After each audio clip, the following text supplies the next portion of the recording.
مولا مشکل کشا شیر خدا کرم اللہ تعالیٰ وجہل کریم کی مجھے حکایت یاد آ گئی.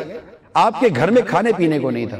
خاتون جنت رضی اللہ تعالیٰ عنہ نے اپنا لباس دیا کہ اس کو بازار میں فروخت کر کے کھانا لے کر آ جائیں، مطلب کھانے پینے کا سامان. آپ بازار تشریف لے گئے اور 6 درہم میں آپ نے وہ بیچ دیا. واپس لوٹے، فقیر نے صدا لگائی کہ اللہ کے نام پر کچھ دے دو.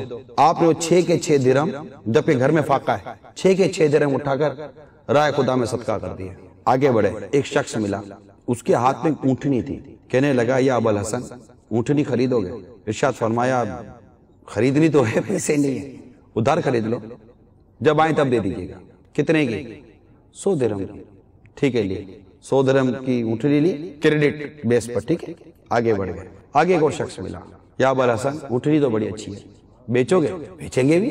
کہ کتنے کی خریدی؟ کتنے کی بیچو گے؟ نہیں، کتنے کی خریدی؟ حضرت علی رضی اللہ عنہ سچ بولتے تھے. 100 درہم کی. 60 نفع لو، مجھے دے دو. مدینہ 160 درہم لیے، آگے بڑھے، اونٹنی دے دی. جب آگے بڑھے وہی اونٹنی بیچنے والا ملا. حضور اونٹنی کہاں گئی؟ بیچ دی. کتنے میں؟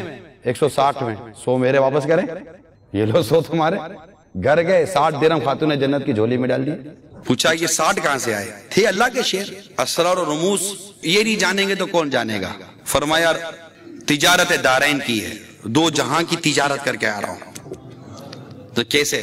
کہ اللہ کی راہ میں 6 صدقہ کیے تھے، اللہ نے مجھے 6 کے 60 کر کے لوٹا دیا. اگلے دن بارگاہ رسالت صلی اللہ علیہ وسلم میں حاضری ہوئی، سارا واقعہ بیان کیا. غیب بتانے والے آقا صلی اللہ تعالیٰ علیہ وسلم تو غیب جانتے ہیں. ارشاد فرمایا کل کا معاملہ پتہ ہے کیا ہوا تھا؟ عرض کی واللہ و رسول عالم. میرے آقا صلی اللہ تعالیٰ علیہ وسلم نے ارشاد فرمایا علی، جو اونٹنی تم نے خریدی اور بیچی وہ میری بیٹی کی جنت کی سواری اونٹنی تھی. جس نے اونٹنی بیچی وہ میکائیل علیہ السلام تھے، جس نے خریدی وہ جبرائیل علیہ السلام تھے. بڑے خوش ہوئے حضرت علی رضی اللہ تعالیٰ عنہ. پھر ارشاد فرمایا تمہیں 3 بڑی فضیلتیں حاصل ہیں. تمہیں جو زوجہ ملی وہ جنت کی عورتوں کی سردار ہے، تمہیں جو شہزادے ملے وہ جنت کے نوجوانوں کے سردار ہے.